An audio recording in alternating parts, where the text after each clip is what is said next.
मोदी चाचा आज 3 दिन हो गए अपने को तरबूज का ढेर लगा के बैठे हुए, पर अभी तक कोई ढंग का ग्राहक नहीं आया जो सारे तरबूज खरीद ले। बताओ इस तरह कब तक यहाँ पे बैठे रहेंगे? हमें तो समझ में नहीं आ रहा है कि ग्राहक क्यों नहीं आ रहे हैं तरबूज का, जो कि गर्मी भी इतनी ज्यादा हो रही है। राहुल तुम परेशान मत हो, ग्राहक तो कोई ना कोई आएगा ढंग का। अभी तक जो ग्राहक आए वो औने पौने दाम देने वाले आए। सोच रहे कोई ढंग का व्यापारी आ जाता तो सारे तरबूज एक साथ खरीद लेता, हम भी फ्री हो जाते, घर चले चलते अपने। मोदी चाचा चाहे तुम इकट्ठा बेचो तरबूज को, चाहे फुटकर में बेचो, इससे मुझे कोई मतलब नहीं है, पर जितने दिन मैं तुम्हारे साथ यहाँ बैठा हूँ उतने दिन की मैं दिहाड़ी ले लूंगा, ये समझ लेना। नहीं तो बाद में बोलो कि तरबूज बिके नहीं थे तो मैं दिहाड़ी कहाँ से दूं? भाई दिहाड़ी तो मुझे चाहिए, चाहे किसी भी कीमत में देनी पड़े तुमको। केजरीवाल तुमको भी बड़ी जल्दी हो रही है। अरे भाई दिहाड़ी दूंगा, जितने दिन बैठे हो उतने दिन दिहाड़ी दूंगा। जब मैं तय करके लेके आया हूँ तो तुम परेशान क्यों हो रहे हो? पहले मेरे तरबूज तो बिक जाने दो, ये शुभ मनाओ कि कोई ढंग का ग्राहक आ जाए जो सारे तरबूज इकट्ठा खरीद ले। मैं तुम्हें दिहाड़ी भी इकट्ठा दे दूंगा, तुम परेशान मत हो। केजरीवाल जी तुमको मोदी जी पे जरा सा भी विश्वास नहीं है? अरे भाई विश्वास करना सीखो, मैं भी तो पार्टनरशिप में काम कर रहा हूँ तरबूज का मोदी जी से,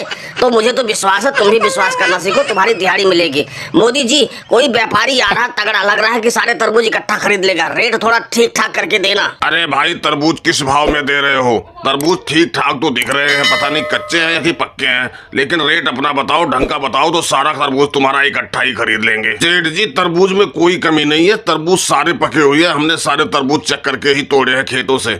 और रही रेट की बात, अगर जो तुम इकट्ठा खरीदना चाह रहे हो तो मैं सही बताऊं आपको 100 रुपए पसेरी दे दूंगा। भाई 100 रुपए पसेरी तो बहुत महंगा बता रहे हो। अभी पीछे दुकान एक लगा रखा है, एक अखिलेश नाम का किसान है, वो तो हमें 90 रुपए पसेरी दे रहा था, लेकिन हमने नहीं लिया। अब तुम उससे भी ज्यादा बता रहे हो, तो बताओ हम कैसे तुम्हारा तरबूज खरीद ले? सेठ जी जो तुम अखिलेश की बात कर रहे हो कि वो 90 रुपए किलो में तरबूज दे रहा है, तो पहले मैं बताऊं तुमको, अखिलेश के तो आधे तरबूज कच्चे होते हैं और आधे पके होते हैं, तो वो 90 क्या 70 में भी दे देगा अगर जो उससे तुम ले लोगे। लेकिन मेरे तरबूज की गारंटी है, मेरे तरबूज एक भी कच्चे नहीं है, सारे के सारे पके हुए हैं। वो बात तो तुम्हारी ठीक है, लेकिन फिर भी तुम्हारे तरबूज के रेट ज्यादा है, कुछ कम कर लो तो दे दो, सारे तरबूज इकट्ठा ले लूंगा। ऐसा करो 80 रुपए पसेरी दे दो, सारे के सारे तरबूज दे दो हमको, अभी हम लोड करवा लेते हैं। सेठ जी रेट तो तुम बहुत कम लगा रहे हो, 80 रुपए तो बहुत कम है, लेकिन फिर भी मैं एक बार अपने पार्टनर से पूछ लेता हूँ कि इस रेट में बेचना चाहता है कि नहीं बेचना चाहता।